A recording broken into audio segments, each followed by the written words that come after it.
Om Swastiastu, kami dari kelompok 1 Kimia Medisinal akan mempresentasikan mengenai hubungan kuantitatif atau kualitatif struktur dengan aktivitas obat diuretik.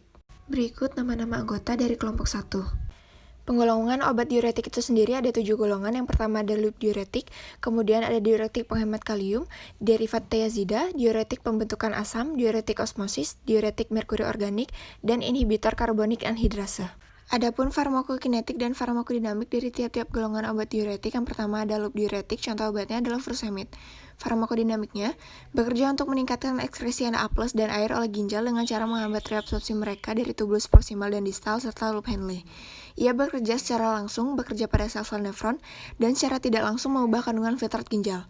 Akhirnya, furosemid meningkatkan keluaran urin oleh ginjal. Furosemid yang terikat protein dikirim ke tempat kerjanya di ginjal dan disekresikan melalui sekresi aktif oleh transporter organik non-spesifik yang diekskresikan di tempat kerja luminal. Farmakokinetiknya, bioavailabilitas masing-masing sekitar 64% dan 60% dari injeksi obat intravena. Volume distribusinya, pemberian intravena 40 mg furosemid adalah 0,181 liter per kilogram pada subjek sehat. Metabolismenya terjadi terutama di ginjal dan hati pada tingkat yang lebih kecil. Eliminasinya, ginjal bertanggung jawab atas 85% dari total pembersihan furosemid total. Half-life, dosis 40 mg furosemid adalah 4 jam setelah pemberian oral dan 4,5 jam setelah pemberian intravena. Clearance-nya 1,23 ml per kilogram per menit pada pasien dengan gagal jantung dan 2,3 ml per kilogram per menit pada subjek sehat. Yang kedua ada hemat kalium, contoh obatnya adalah spironolakton. Farmakodinamiknya menghambat reseptor mineralokortikoid di tubulus berbelit-belit distal untuk meningkatkan ekskresi natrium dan air serta retensi kalium. Penghambatan reseptor ini menyebabkan peningkatan kadar renin dan aldosteron. Sedangkan farmakokinetiknya, bioavailabilitas mencapai konsentrasi maksimum dalam 2,6 jam dan metabolit aktif mencapai konsentrasi maksimum dalam 4,3 jam.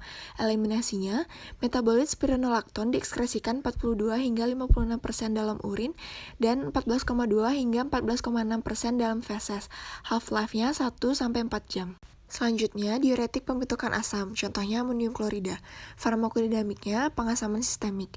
Di hati, amonium klorida diubah menjadi urea dengan pembebasan ion hidrogen yang menurunkan pH dan klorida. Sedangkan farmakokinetiknya, absorpsi diserap sempurna dalam waktu 3-6 jam. Pada orang sehat, penyerapan amonium klorida yang diberikan melalui mulut hampir selesai. Hanya 1-3% dari dosis yang ditemukan dalam tinja. Metabolismenya, ion amonium diubah menjadi urea di hati. Ion klorida menggantikan bikarbonat. Ekskresinya melalui urin. Selanjutnya diuretik merkuri organik, contohnya mersalil. Farmakodinamiknya, asam mersalil adalah senyawa organomerkuri. Ini digunakan sebagai diuretik. Merkuri adalah logam berat blok D keperakan dan salah satu dari 6 elemen yang cair pada atom mendekati suhu dan tekanan kamar. Ini adalah zat alami dan bergabung dengan elemen lain seperti klorin, sulfur, atau oksigen untuk membentuk senyawa merkuri anorganik atau garam. Merkuri juga bergabung dengan karbon untuk membuat senyawa merkuri organik.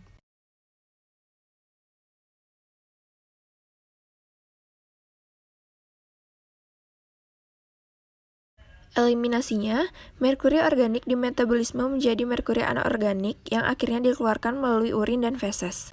Selanjutnya ada derivat thiazida, contoh obatnya adalah hidroklorida thiazida.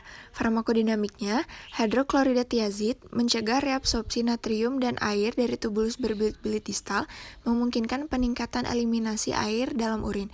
Hidroklorida thiazid memiliki jendela terapeutik yang luas karena dosisnya bersifat individual dan dapat berkisar dari 25 hingga 100 mg. Hidroklorida thiazid harus digunakan dengan hati-hati pada pasien dengan penurunan fungsi ginjal atau hati. Sedangkan farmakokinetiknya, bioavailabilitasnya dosis oral hidroklorida thiazid adalah 65-75%. Volume distribusinya 0,83 hingga 4,19 liter per kilogram. Metabolismenya, hidroklorida thiazid tidak dimetabolisme. Eliminasinya dieliminasi dalam urin sebagai hidroklorida thiazid yang tidak berubah. Half-life-nya 5,6 hingga 14,8 jam.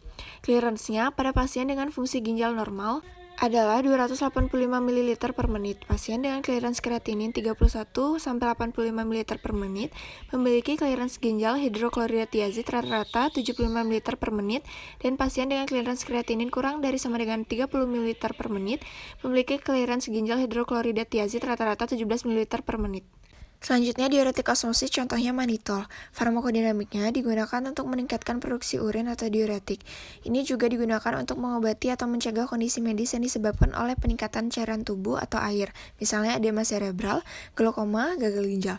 Mannitol sering diberikan bersamaan dengan diuretik lainnya dan atau pengganti cairan intravena. Mannitol yang dihirup memiliki kemungkinan menyebabkan bronkospasme dan hemoptisis. Terjadinya salah satu harus menyebabkan penghentian mannitol yang dihirup. Farmakokinetiknya, bioavailabilitasnya ketersediaan hayati 7%, volume distribusi secara intravena memiliki volume distribusi 34,3 liter, metabolismenya di metabolisme sedikit, jika ada menjadi glikogen di hati. Eliminasi mannitol terutama diekskresikan dalam bentuk tidak berubah dalam urin.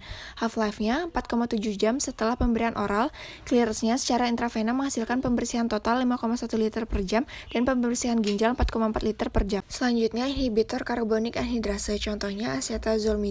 Farmakodinamiknya, acetazolmida akan mencegah enzim yang terdapat pada ginjal untuk mengekskresikan ion hidrogen dan mencegah peningkatan bikarbonat sehingga meningkatkan volume urin dan urin menjadi alkalosis.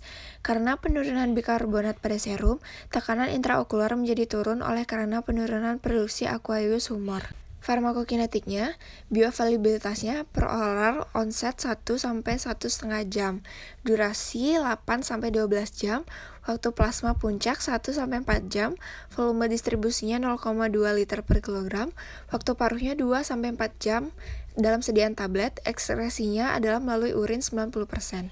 Hubungan kuantitatif kualitatif struktur dengan aktivitas obat.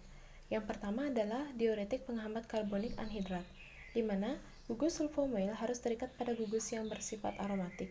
Mono akan disubstitusi pada gugus sulfonyl akan menghilangkan aktivitas diuretik karena peningkatan obat reseptor menjadi lemah. Yang kedua, pemasukan gugus metil pada acetozolamid dapat meningkatkan aktivitas obat dan memperpanjang masa kerja obat karena metozolamid yang mempunyai kelautan dalam lemak yang lebih besar. Reabsorpsi pada tubulus menjadi lebih baik dan afinitas terhadap enzim yang lebih besar. Yang ketiga, modifikasi yang lain dari struktur acetozolamid secara umum akan menurunkan aktivitas. Deasetilasi akan menurunkan aktivitas dan penambahan gugus alkil pada rantai asetil akan meningkatkan toksisitas. Yang keempat, senyawa induk tersebut mempunyai aktivitas penghambat karbonik anhidrasi relatif rendah. Substitusi gugus Cl, Br, Cf, dan NO2 pada cincin benzen akan meningkatkan aktivitas substitusi 2 gugus Cl pada cincin. Seperti pada diklorofenamid akan meningkatkan aktivitas penghambat karbonik anhidrase setara dengan aktivitas acetozolamid. Yang kedua adalah diuretik turunan tiazid, di mana pada posisi 1 cincin heterosiklik adalah gugus SO2 atau CO2. Gugus SO2 mempunyai aktivitas yang lebih besar. Pada posisi 2, substituen gugus alkil yang rendah biasanya gugus metal. Yang ketiga, pada posisi 3 ada substituen lipofil seperti alkil terharuginasi. Ada ikatan C3-C4 jenuh, reduksi ikatan rangkap C3-C4 dapat meningkatkan aktivitas diuretik kurang lebih 10 kali. Yang kelima, substitusi langsung pada posisi 4, 5, atau 8 dengan gugus alkil akan menurunkan aktivitas diuretik. Yang keenam, pada posisi 6 ada gugus penarik elektron yang sangat penting seperti Cl dan CF3. Hilangnya gugus tersebut menyebabkan senyawa kehilangan aktivitas. Pergantian gugus Cl atau CF3 dapat meningkatkan kelarutan senyawa dalam lemak sehingga memperpanjang masa kerja obat. Yang pada posisi 7, ada gugus sulfonyl yang tidak tersubstitusi.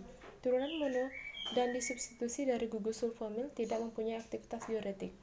Gugus sulfonyl pada posisi meta dapat diganti dengan gugus-gugus elektronegatif lain membentuk gugus induk baru yang dinamakan diuretik seperti diazid, seperti pada turunan salicilanib. Selanjutnya adalah modifikasi molekul, di mana modifikasi atau manipulasi molekul adalah dasar pengembangan dari kimia organik. Dasar modifikasi molekul adalah pengembangan struktur senyawa induk yang sudah diketahui aktivitas biologisnya. Kemudian disintesis dan diuji aktivitas dari homolog atau analognya. Berikut adalah salah satu contoh dari obat golongan diuretik yang memiliki modifikasi molekul. yaitu asetozolamid. Pemasukan gugus metil pada asetozolamid dapat meningkatkan aktivitas obat dan memperpanjang masa kerja obat. Hal ini disebabkan karena metazolamid mempunyai kelarutan dalam lemak lebih besar. Metazolamid mempunyai aktivitas diuretik kurang lebih 5 kali lebih besar dibandingkan asetozolamid. Berikut adalah gambar dari asetozolamid setelah penambahan metil akan menjadi metazolamid. Modifikasi lain dari struktur asetozolamid secara umum akan menurunkan aktivitas. Deasetilasi akan menurunkan aktivitas dan memperpanjang gugus alkil pada rantai asetil akan meningkatkan toksisitas. Terima kasih.